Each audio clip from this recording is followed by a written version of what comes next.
네, 여러분 안녕하십니까? 삼천리 금수강산 강우발 오늘은 서산에서 인사드리겠습니다. 서산에 유러피안 복합 쇼핑몰을 짓다가 15년이 넘도록 방치되고 있는 현장을 보여드리겠습니다.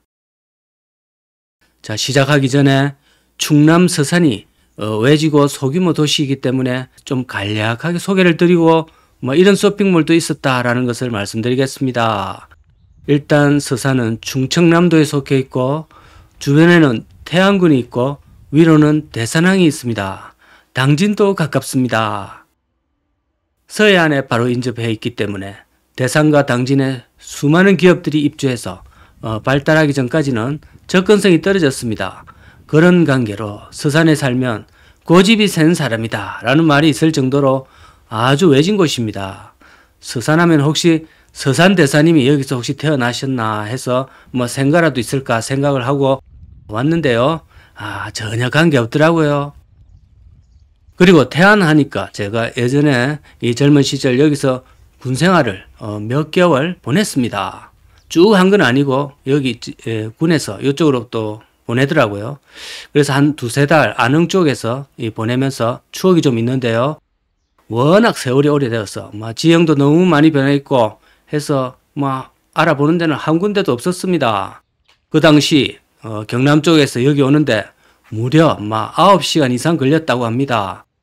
대전으로 일단 와서 또 서산 가는 버스를 갈아타고 또 거기서 태안으로 온 다음에 그 다음 또 이제 안흥 가까이 이렇게 택시를 타고 오니까 집에서 10시간 정도 걸렸다고 하더라고요.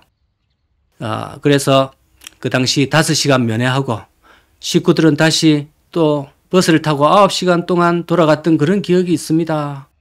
그 아쉬운 이별을 하면서 참 돌아섰는데요. 벌써 그것이 30년이 훨씬 넘었습니다. 요즘은 대중교통이 한 40년 가까이 전에 비해서 월등히 좋아졌다고 해도 서산이나 태안까지는 버스를 몇 개 갈아타고 택시를 또 타고 이렇게 해야 되는 여전히 먼 곳입니다. 그런 20만이 안 되는 소규모 도시인 이 서산인데 여기에 이런 10개 동 이상의 복합 쇼핑몰을 계획했다가 결국 모두 폐건물이 된 상태입니다.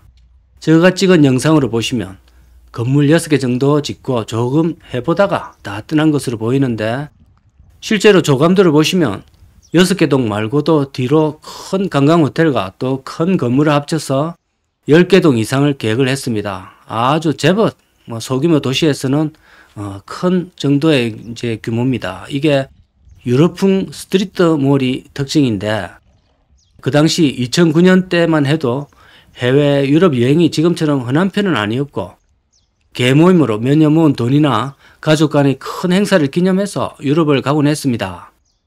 그것도 좀 잘 살아야 됐습니다. 지금 기준으로 생각해보면 유러피언 이런 거 표방해가지고 요즘은 안 가겠죠. 사람들이 워낙 매체가 발달하고 흔해가지고 요즘은 유러피언 이런 거 잘 안 통합니다. 근데 예전 한때 이제 옷에서부터 시작해서 아파트 이름까지 모든 것이 유럽 스타일, 유러피언 이런 단어가 무조건 들어가야 팔리고 좀 그들도 봤습니다.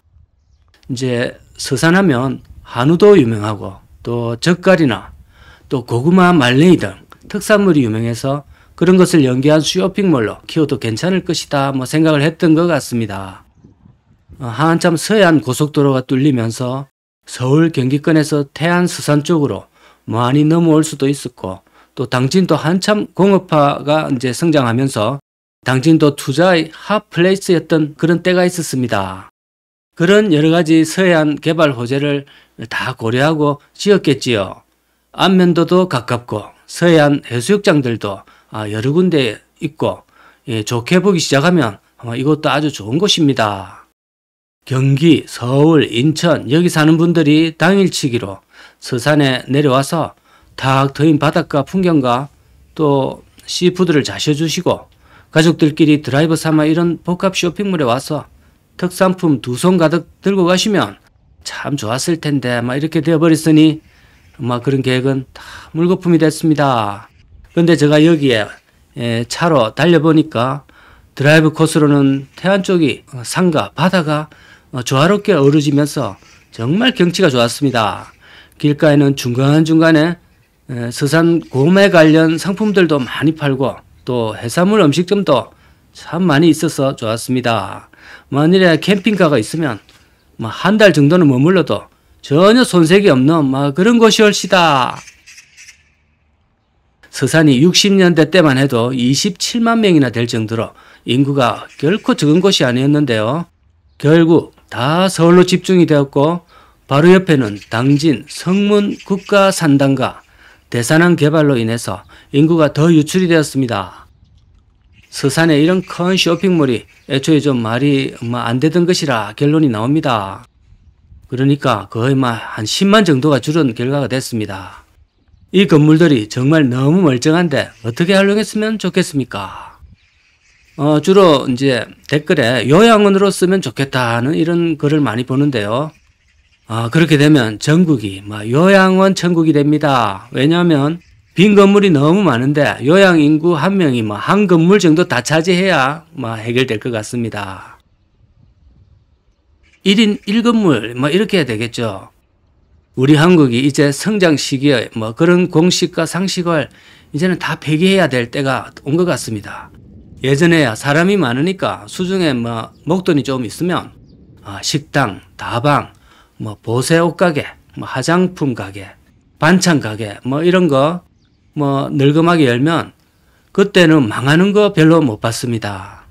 그 상점, 그 가게 자체를 파는 거는 있어도 요즘처럼 폐업을 하는 거는 제가 어릴 때 보지를 못했습니다. 임대를 붙여놓은 것도 잘 못 봤습니다. 또 그럴 필요도 없었습니다. 아름아름으로 그냥 넘길 수 있었던 그런 시절이었거든요. 지금 그런 생각은 이제 도저히 하면 안 됩니다. 제가 며칠 전에도 아는 지인이 자신이 음식 솜씨가 좀 좋다는 이유 하나만으로 식당을 곧 열 거니까 시간 나면 밥이나 한 그릇 먹고 가라 연락이 왔는데요. 이런 현실을 보고 다니는 이 강발의 입장에서 정말 속으로는 참 우려스러운 마음이 먼저 들었습니다. 이 축하를 해줘야 될 마당에 우려가 먼저 다가오는 게 제가 이런 걸 너무 많이 봐서 그런 건지 모르겠습니다.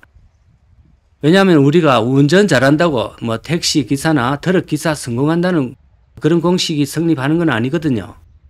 그래서 식당이 음식만 있어야 되는 건 그건 기본 중에서도 기본인 조건입니다. 수없이 많은 맛 좋은 맛집들도 폐업해 나가고 있습니다. 식당에 음식 맛있는 것은 보장되는 조건이 절대 못 되고 그것은 기본 조건에 불과합니다. 자, 이런 오프라인 쇼핑몰 제대로 운영했다 하더라도 요즘은 백화점도 많이 망하고 있습니다. 이것도 좋은 결과를 예상하기 힘들었을 겁니다. 점포를 필요로 하지 않는 현 시국에서 이렇게 인건비와 임대료라는 과도한 고정비용이 들어가는 이런 업이 버티기가 정말 힘든 시대입니다. 내가 음식 잘한다 이런 오판은 이제 그만하시고 그냥 차라리 남의 식당에 간간히 일해주더라도 그 돈에서 나오는 그 차려서 드는 그 돈을 차라리 그냥 금융소득과 나의 약간의 근로소득을 보태서 큰일 벌이지 말고 그냥 조용히 사는 편이 마음 편하고 제일 좋습니다. 예, 오늘도 멀리서 감사드립니다.